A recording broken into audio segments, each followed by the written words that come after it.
como vocês estão? Vocês estão bem? Já lavaram as mãos hoje? Lembrem-se de continuar em casa, sair somente se for uma necessidade, sempre usando a sua máscara, passando álcool em gel e respeitando a distância entre as pessoas. Antes do vídeo começar, lembrem-se, continuem participando das rodas de conversa que acontecem de segunda a sexta, às 11h30 da manhã e às 5 da tarde. O link é sempre enviado diretamente para o seu WhatsApp e lá você pode escolher qual desses dois horários é melhor para você entrar.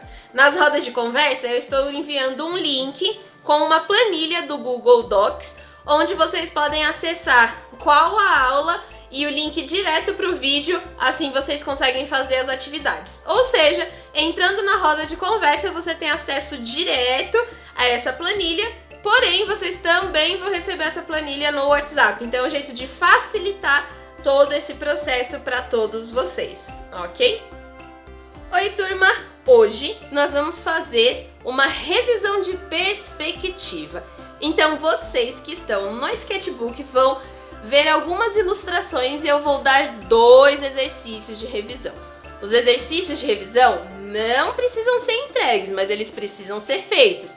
Por quê? Porque eles estimulam a nossa criatividade. Lembra sempre, cada mês a gente viu um tema diferente. Então, agosto, a revisão foi sobre observação, sobre anatomia. Por quê? Porque a gente estava trabalhando essa questão do desenho de observação e das pessoas, né? E agora de setembro para outubro a gente já está trabalhando cenários, a gente começa a fazer coisas mais complexas, então a gente precisa ter essa revisão de perspectiva que foi um conteúdo passado lá em julho, né? Então já faz um tempo, acho que tempo suficiente pra gente rever e aproveitar, porque outubro está aí e nós vamos começar a fazer muitos cenários, é importante ter essa noção. Então, repetindo, neste vídeo tem 2 exercícios de revisão de perspectivas que não precisam ser entregues, mas por favor façam, que é para estimular a criatividade de vocês e relembrar um conteúdo que já foi visto, ok?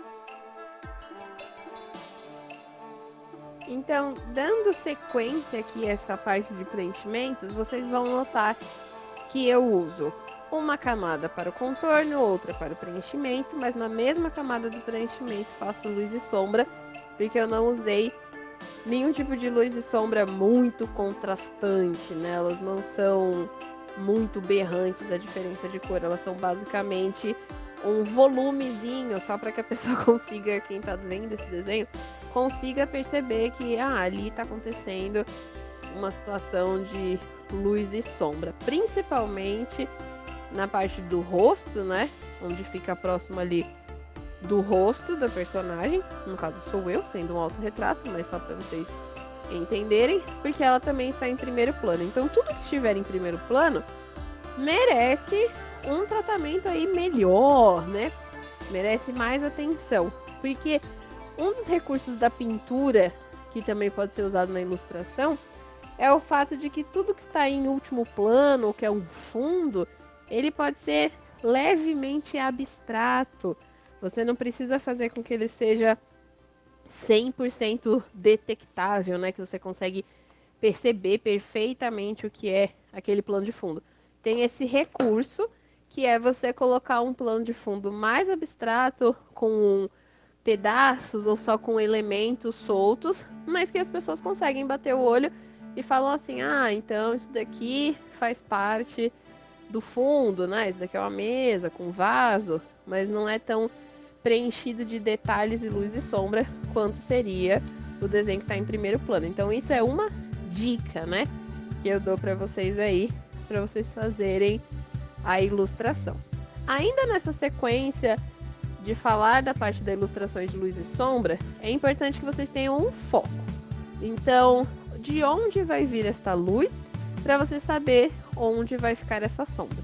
Vocês vão perceber que, como eu comentei, esse desenho ele é bem simples. Então, a proposta de sombra dele é ser somente um leve volume. Então, ele está bem de frente, como se essa luz estivesse vindo de frente. E aí você vai ter essa sombra acontecendo nessa parte mais do fundo. Então, por exemplo, raiz do cabelo, fundo dos olhos, uma parte que você só conseguiria enxergar realmente se você estivesse de frente. ok? Como eu falei, aqui a gente já está perto de finalizar. No caso de vocês, coloquem cores na sua roupa. Eu só percebi que eu esqueci de pintar essas roupas de colorido e quando eu já tinha finalizado o vídeo, ou seja, no processo de edição, que eu vi que eu não tinha pintado, mas coloquem cores. Escolha uma paleta de cores para ser a sua paleta de cor de roupa e pinte a sua roupa também, ok? Não deixa ela sem cor nenhuma, porque assim você dá mais riqueza de informação para essa parte do cenário, né? Para você falar assim para a pessoa, olha, as minhas estampas também são coloridas, né? Você pode usar aí as cores que o Di Cavalcante usava bastante, né? Cores primárias, então bastante vermelho, amarelo, azul, que vai combinar bastante com a sua arte, ok? Então lembrem de preencher a cor da roupa. O meu acabou ficando com a cor que estava do fundo, que era a cor marrom, né? É um bege legal, confesso, mas não é o tipo de bege que eu usaria. Então, por favor, no de vocês, corrijam isso que vai ser importante. Aqui a gente já tá partindo pro final da nossa arte e já tá na parte de finalização. Eu vou lembrar para vocês uma coisa. Ao salvar este desenho, ao salvar essa ilustração, lembrem-se, não enviar o print da tela. Ele tem um botão de compartilhar e quando você compartilha por esse botão, o que acontece é que você consegue mandar a imagem com a qualidade certa, ok? Ah, mas professora, e o print? Print não pode, porque senão vai vir com uma qualidade muito baixa e você quer que o seu desenho fique bonito na amostra, certo? Então, a próxima vez que vocês me enviarem, tomem cuidado, prestem atenção nessa parte para não acabar enviando aí sem querer mesmo uma versão que é só o print da tela. Vai lá no seu botão de compartilhar que você vai conseguir achar e vai conseguir mandar direto via WhatsApp com o seu nome, tudo bonitinho, ok? No caso de dúvidas, perguntas, questionamentos que possam surgir, lembrem sempre via WhatsApp com o seu nome ou via comentários aqui embaixo do vídeo. Eu vou ficar no aguardo da atividade de vocês para salvar ela na pasta que vai acontecer a mostra lá no finalzinho de novembro, ok? Então, vamos imaginar nesse meu exercício de observação que este meu super-herói que está aí, né, tomando conta dessa minha cidade imaginária, ele está, como eu falei, olhando de cima para baixo. Uma vez que ele está olhando de cima para baixo, e eu, Andressa, estou olhando como se fosse de baixo para cima, eu tenho essa sensação de, nossa, olha, ele lá no topo, uma coisa muito alta. Então pensa comigo, isso é só um exercício de criatividade e de desenho de observação com elementos que você tem em casa. Então, qual é o primeiro exercício de revisão de perspectiva? Parado de onde você está, exatamente onde você está agora, não importa o que você esteja fazendo, hein? Para de onde você está e procura algum ponto na sua casa. Pode olhar em linha reta, olha para a esquerda, olha para a direita, para baixo, para cima, e você vai procurar algum ponto, algum elemento que você acha interessante. E você vai fazer a ilustração deste ponto de vista. Aqui eu vou falar para vocês um pouco sobre luz e sombra dentro de perspectiva. Como eu falei, se esse meu herói estiver em cima de um prédio, por exemplo, um Homem-Aranha, um Batman, um Superman, seja lá o que for, esse recurso de iluminação de baixo para cima que os heróis e quadrinhos usam, ele tem um significado para a história. Então vamos aproveitar, né, que a gente aqui já está falando disso. Esse claro que vem de baixo são diversas pessoas, né? Geralmente são carros, ruas, coisas acontecendo. Só que a gente tem um ponto que essa luminosidade ela não chega no topo dos prédios, né? As partes de cima do prédio elas não são tão iluminadas. Então, por mais que as pessoas estejam vendo o topo dos prédios, elas não veem o super-herói, mas o super-herói está lá de cima, escondido no escuro, vendo a parte clara da rua. Então, por isso que tem esses ângulos, por exemplo, de ver do ponto de vista do Homem-Aranha, né? Por que a Marvel faz isso com essas cenas? Para que você tenha essa sensação de, eles estão lá escondidinhos protegendo a gente, enquanto conseguem de cima olhar todos nós. Então, isso é um jeito de aplicar o seu conhecimento de luz e sombra dentro da perspectiva para melhorar a sua narrativa, para dar mais argumentos à sua história. Então, eu quero que vocês façam esse exercício, peguem um ponto de vista, imagina, faz que nem eu fiz, pega um bonequinho, coloca aqui em algum canto da sua casa e vê como ele fica. Imagina se ele estivesse vigiando aí essa cidade. Outra coisa importante é que dificilmente se coloca um pôr do sol atrás, né, desse super-herói. E eu tô explicando aqui o porquê. Dentro de fotografia, e você pode usar para ilustração, existe a regra dos 3/3, que são os melhores espaços na tela. Então, como você já tem o herói em um ótimo ponto, que é aquele ponto superior, né? Lembrando que a gente lê de cima para baixo, da esquerda para a direita, então ele está na melhor parte da tela. Então, isso também é um recurso de perspectiva, porque nós lemos, né, em letras de cima para baixo, da esquerda para a direita, mas visualmente a gente também tem esse hábito. Então, por isso, para perspectiva, é interessante ter esse herói no topo dos prédios e tudo mais. Próxima atividade, né? Nossa atividade número 2 de perspectiva é um pouquinho mais complexa. Então, em que sentido? Primeiro de tudo, você vai procurar na internet uma imagem que seja uma imagem de cidade. Pode ser de qualquer cidade, que fique em qualquer lugar.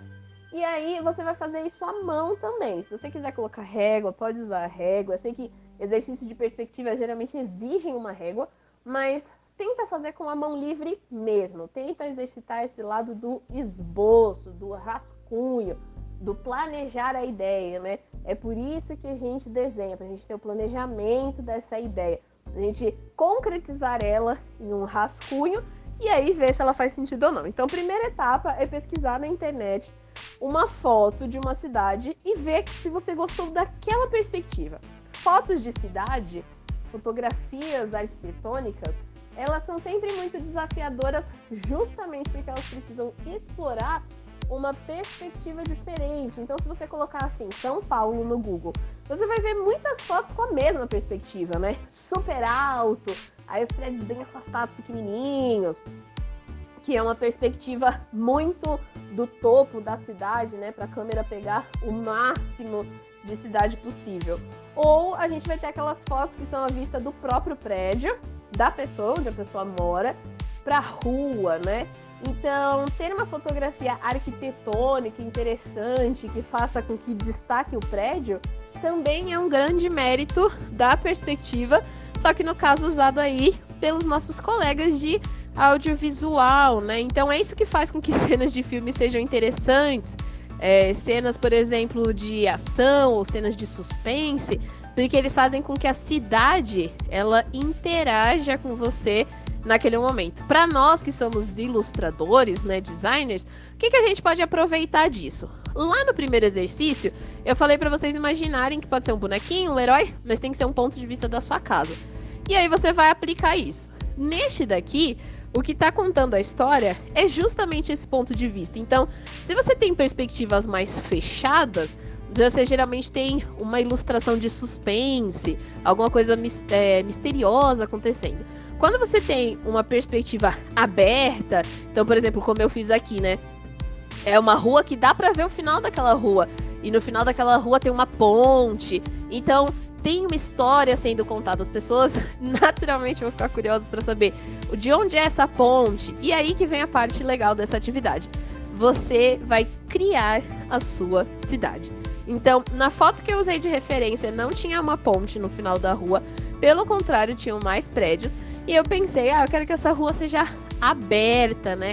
Que as pessoas imaginem situações diferentes.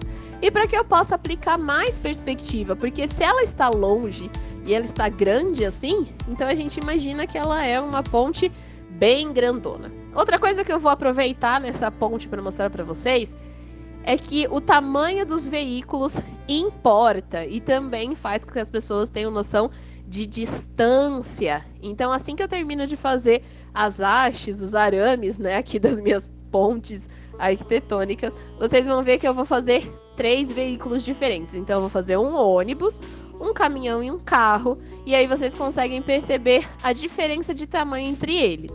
Lembrando, essa ponte ela está distante, então a gente imagina que um ônibus seja alto o suficiente para aparecer mesmo de longe. Atrás desse ônibus eu coloquei um caminhão, ele é pouquinha coisa, aqueles caminhões pequenos. Ele é pouca coisa mais baixo que o ônibus. E aí o carro. E nessa escala de tamanho, a gente vê que o carro ele é o mais baixo mesmo, né? Então, essa atividade é para vocês explorarem a perspectiva, desenho de observação, porque você vai estar olhando uma foto, mas a criatividade também, né? O que vocês acham que é interessante de colocar nessa cidade que você está criando? O que você gostaria que tivesse aí nessa sua cidade imaginária? Outra coisa que ajuda a ganhar vida na sua ilustração é você colocar elementos extras, como árvores, mais veículos, fazer os detalhes das janelas e assim por diante. Então, só para relembrar vocês, essa atividade não precisa entregar, vocês vão fazer porque é um treino, ok? Mesmo assim, se vocês tiverem dúvidas, precisarem de ajuda, não entenderam alguma parte do processo, fala comigo, ou via WhatsApp por áudio, ou deixa recado aqui na caixinha de comentários, né? Ou você pode perguntar na roda de conversa, que aí eu explico para vocês com mais detalhes, né? Lembrando que isso é uma revisão de um conteúdo que já foi previamente passado lá em julho.